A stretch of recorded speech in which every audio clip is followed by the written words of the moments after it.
Olá pessoal, aqui é o Bruno e este é o podcast do Carbono Silício.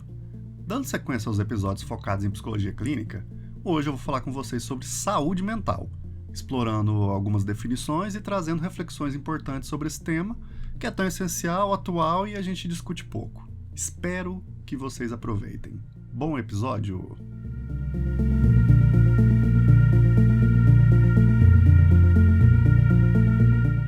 Falar sobre saúde é muito complicado, né? Geralmente a gente tem um modelo de saúde física, que a gente tem um problema, procura ajuda médica, vai lá, né, atendido, toma uma medicação, faz uma fisioterapia, faz uma cirurgia e resolve. E mesmo assim, né, a gente tradicionalmente tem esse conhecimento e demora muito para procurar ajuda. Então a nossa saúde nem sempre é prioridade como deveria ser. Tirando as questões sociais e socioeconômicas aí que nós temos, né, que atrapalha essa busca de ajuda, para quem tem condição, muitas vezes nós adiamos aquela consulta médica, deixamos de fazer o tratamento recomendado, né, que é pior. Chega a ter o atendimento, mas vai lá, você tem que tomar isso, antibiótico aqui 7, 8 dias. A pessoa toma 3 porque melhorou e para de tomar, né, isso vai gerar um problema depois.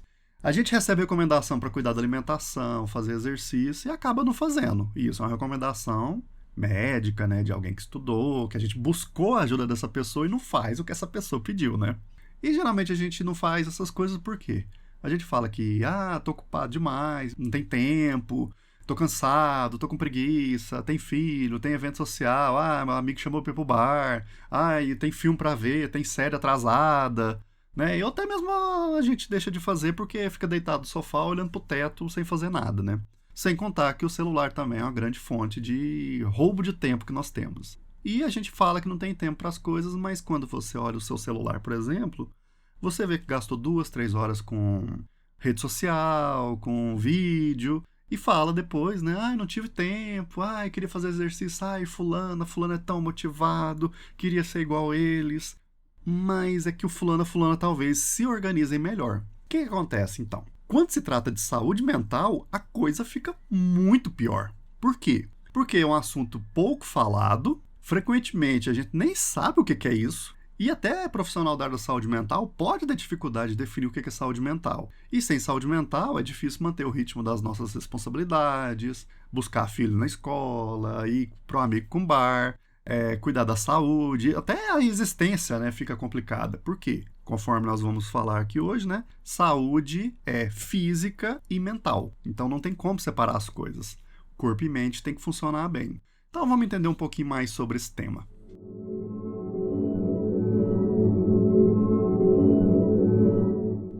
Eu fiz o curso de psicologia há muitos anos atrás. E durante a minha formação, eu não lembro de ter cursado uma disciplina ou até mesmo tido uma aula focada em saúde mental, mas no sentido de prevenção, né? Não o tema saúde mental. E a formação na área da saúde ainda se concentra muito no tratamento de doenças, o foco no adoecimento e eliminação de sintomas. Embora isso é muito importante de fazer, é claro, né? Há carência de conteúdo sobre promoção e prevenção na área da saúde mental, igual a gente tem na saúde física. Esse cenário começou a mudar com a chegada da psicologia positiva, que eu não vou detalhar hoje, talvez eu faça um episódio para isso. Essa psicologia positiva, ela ampliou o foco na área da saúde mental porque ela trouxe o bem-estar e a felicidade para o centro dos estudos. E com isso, a psicologia e a psiquiatria passaram a ter mais interesse pelo que é necessário para a gente manter a saúde mental, buscando essa sensação de bem-estar, qualidade de vida, e não apenas tratando doença. Por quê? Porque eu posso ter uma doença, um transtorno, e mesmo assim ter saúde mental.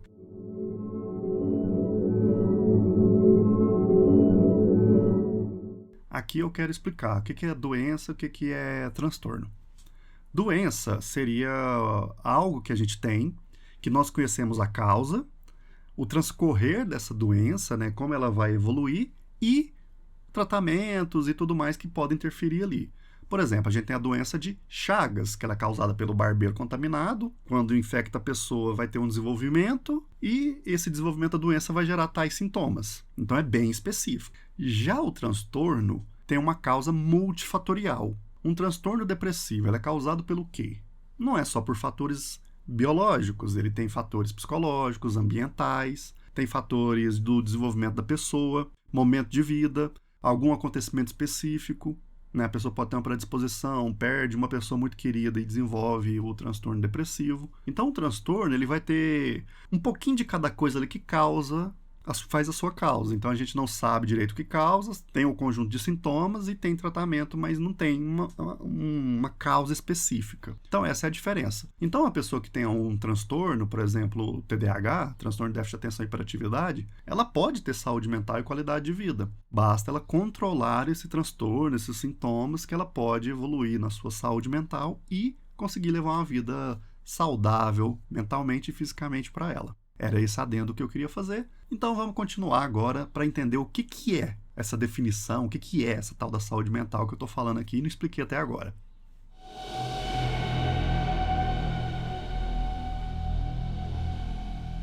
Em 1946, a Organização Mundial da Saúde, né, a OMS, trouxe uma definição inovadora, definindo a saúde mental, no caso aqui, como estado de completo bem-estar físico, mental e social, e não meramente a ausência de doença ou enfermidade. Na verdade, essa definição seria para a saúde em geral. Então, a saúde mental representa não apenas a ausência de transtornos, de problemas mentais, psicológicos, mas o estado de bem-estar em que a pessoa consegue lidar com tensões, trabalhar produtivamente, reconhecer o seu potencial e contribuir com a sociedade. Só que esse conceito é muito otimista, né? Um estado de completo bem-estar físico, mental e social.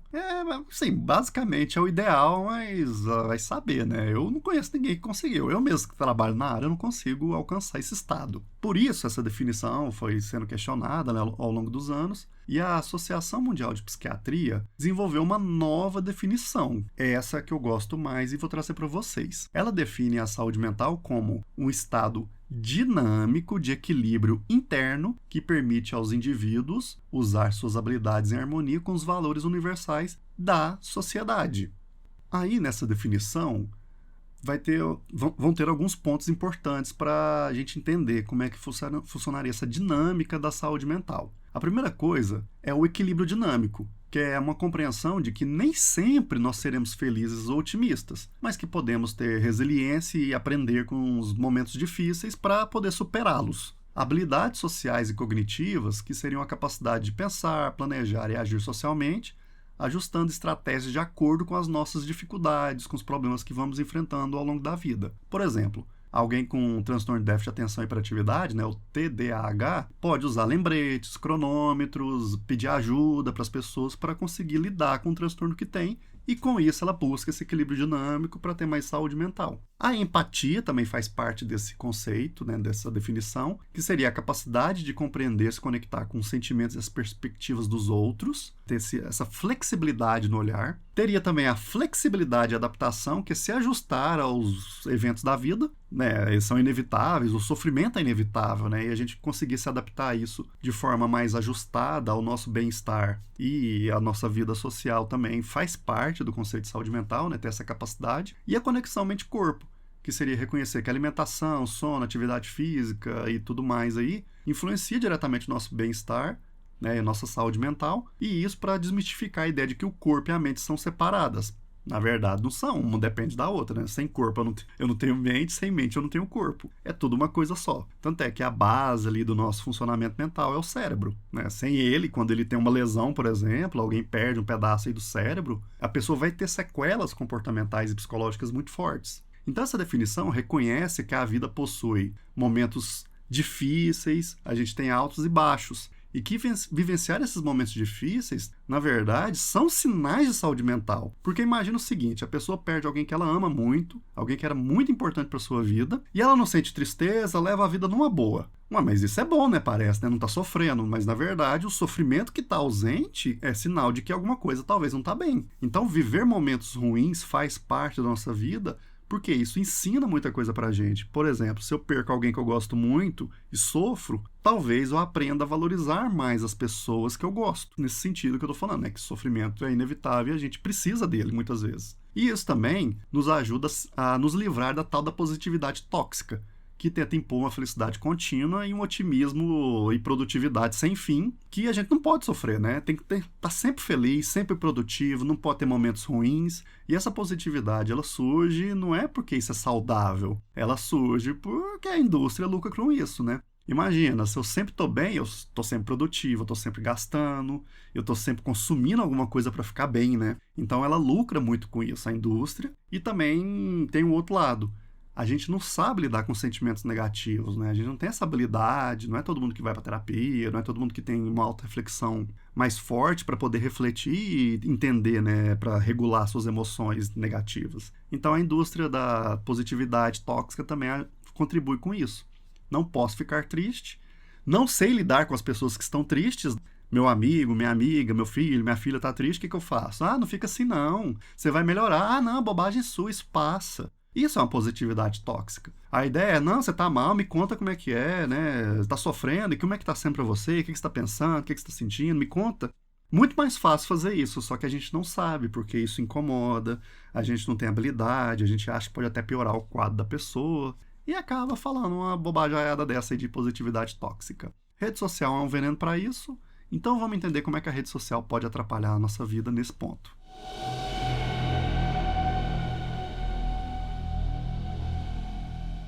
Nos últimos anos, dois fatores importantes influenciaram muito a nossa saúde mental. Um deles é o surgimento dos aplicativos de celular, das redes sociais, que fazem uma pressão muito grande na nossa vida. Elas desempenham um papel paradoxal, vamos assim dizer. Ao mesmo tempo que são uma ferramenta de conexão com as pessoas, interação, elas também promovem a cultura da positividade tóxica, que eu falei, e também a comparação, né? O estilo de vida, nossa, fulana é tão bem, tem um corpo tão lindo, fulano, nossa, forte demais, a vida que ele leva, que vida boa é essa? E então a gente compara a nossa vida com essas pessoas, naquele recorte que as pessoas querem que a gente veja. E isso gera uma comparação muito grande que vai ferrar com a nossa autoestima. Principalmente, né, pelo que os estudos mostram, em pessoas mais jovens, né, os adolescentes, as adolescentes. E isso está ferrando com a nossa saúde mental porque a gente gasta muito tempo com isso, porque o algoritmo dessas redes sociais é muito poderoso, ele entende ali, né, nosso padrão de interesses, então vai jogando mais coisas pra gente. Tem o negócio da tela infinita também, que nunca acaba de ver as coisas. Vídeos também, né, são assim, a gente vê um, já joga outro, já joga outro, já joga outro. E ao mesmo tempo, a gente tem os aplicativos de bem-estar que promovem ali, né, ajuda pra gente meditar, para cuidar da nossa pressão, nosso sono e tudo mais. Então a gente tem essa bagunça, né? Coisa que prejudica, coisa que ajuda. A gente tem podcast para gastar o tempo, né? Por exemplo, esse daqui, que é um podcast que eu espero que vocês estejam gostando. Então vocês vêm aqui e escutam sobre saúde mental, aí vai lá, não tem mais episódio, joga outro podcast para você ouvir, e de repente você tá ali 2, 3 horas fazendo isso e tinha planejado ficar 20 minutos. E a gente tem, por outro lado, ainda a pressão da produtividade, né? A rede social promove a produtividade tóxica, com a positividade tóxica, mas ela rouba o nosso tempo que poderia deixar a gente mais produtivo, né? Conforme eles estão recomendando que a gente seja. Então, as redes sociais, elas estão atrapalhando muito o nosso funcionamento mental e isso leva a problemas de saúde mental. A gente gasta muito tempo, não vai fazer outras coisas que gostaria de fazer, e o algoritmo ali sempre nos viciando mais, né? Você vê uma coisa, essa coisa manda outra parecida, e você vê outra, e você vê outra. Eles já conhecem o nosso perfil de idade, socioeconômico, interesses, aí joga uma coisa nova que a gente nunca viu, e de repente estamos presos ali e não conseguimos sair.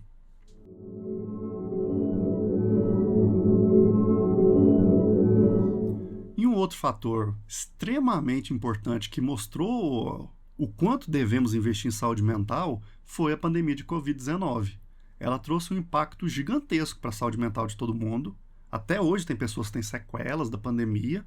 O isolamento social, né, as incertezas econômicas, mudança do estilo de trabalho, da vida, da forma de interagir com as pessoas, trouxe um nível de ansiedade, estresse e burnout muito grande para a maioria de nós. Então, desde então, o conceito de saúde mental começou a ser mais discutido, a ideia de buscar ajuda profissional, psiquiatra, psicólogo, terapias em geral, foi muito forte. E esse modelo híbrido de trabalho também trouxe novos desafios, às vezes as pessoas estão ficando doentes, junta com o uso de rede social, eu estou trabalhando mais no computador, aí rede social me atraindo ali. E sem contar que a pandemia também trouxe outros problemas para as pessoas, principalmente para as crianças, que tiveram problemas na escola. Algumas até perderam um ano, né, apesar de ter tido aula, mas não conseguiram aprender. E hoje ainda se vê reflexo disso. Também tem isso nesses últimos anos para atrapalhar a nossa saúde mental. Mas de ganho positivo, vamos assim dizer, foi a discussão sobre saúde mental e até a busca maior por ajuda, né, profissional.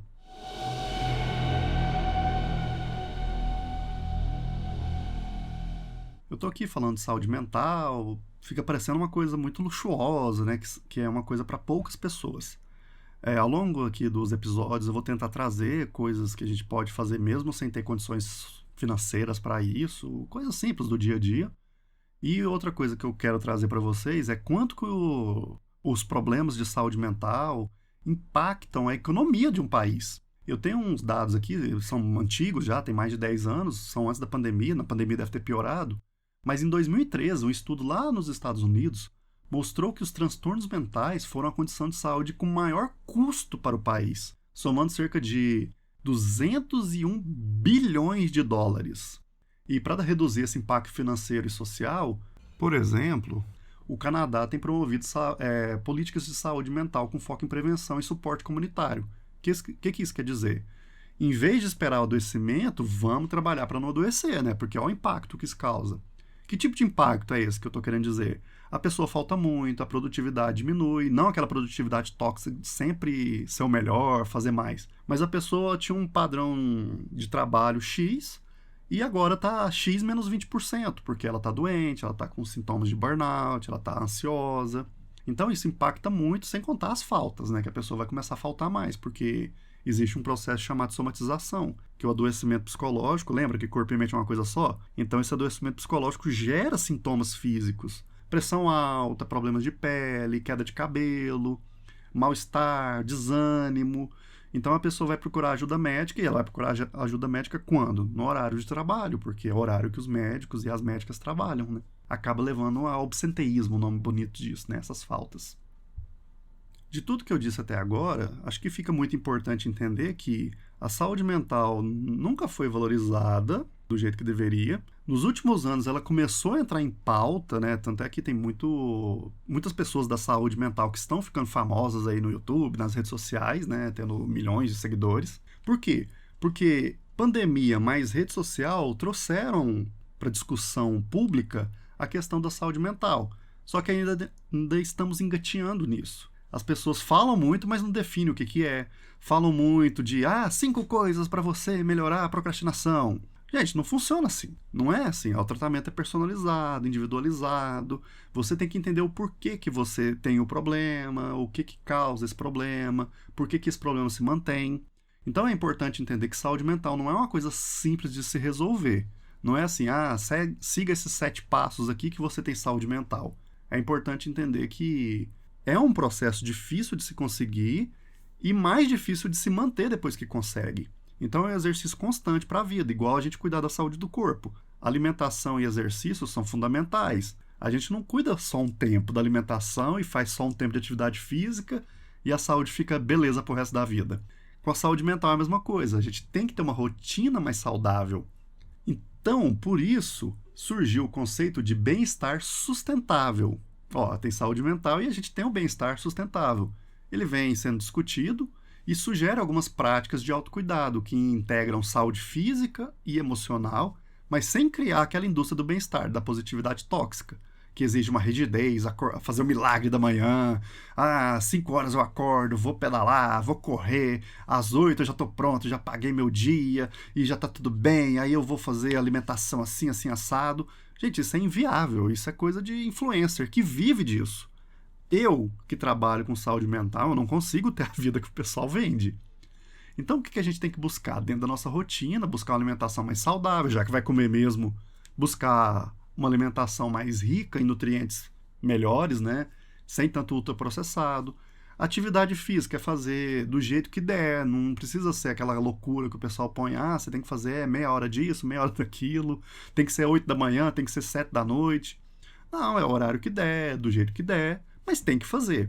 Tem que ter momento de lazer, relaxamento, né? São esses componentes que a gente está entendendo hoje que vão promover um bem-estar sustentável. É fazer dentro da nossa realidade, dentro da nossa possibilidade. Tem gente que gasta 2 horas para ir para o trabalho e vai gastar 2 horas para voltar. A pessoa já perdeu 4 horas do dia dela só com transporte. Vai ficar falando para ela fazer exercício, correr, ir na rua. Ela vai chegar em casa exausta. Então a atividade física para essa pessoa talvez vai ser só no fim de semana. E se ela puder, né? Porque talvez tem que arrumar a casa, não tem tempo. Então, o problema da saúde mental é esse, é adequar a demandas das pessoas, a realidade de cada um. Então, a gente trabalha agora com esse conceito de bem-estar sustentável por isso. Tem que ser sustentável dentro da realidade da pessoa, não um padrão a ser atingido igual já foi o conceito de saúde mental, né? De completo bem-estar. Não, é dentro da sua realidade o que você pode fazer.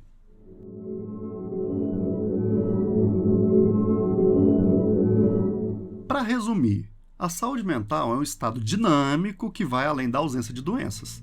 É a capacidade de encontrar equilíbrio em meio às complexidades da vida moderna, da nossa vida atual, e ao priorizarmos a saúde mental e entender o seu papel como dos pilares do bem-estar e do desenvolvimento pessoal e social, a gente contribui para uma vida mais saudável e plena.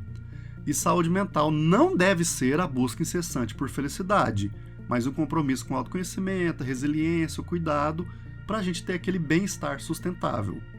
Espero que vocês tenham aproveitado o episódio, entendido um pouco mais sobre saúde mental. E é isso. Um abraço para vocês. Se gostou do episódio, visite o site do carbonosilício.wordpress.com. Se você for estudante e quiser aprender mais comigo, visite o site psicologianeurociências.wordpress.com.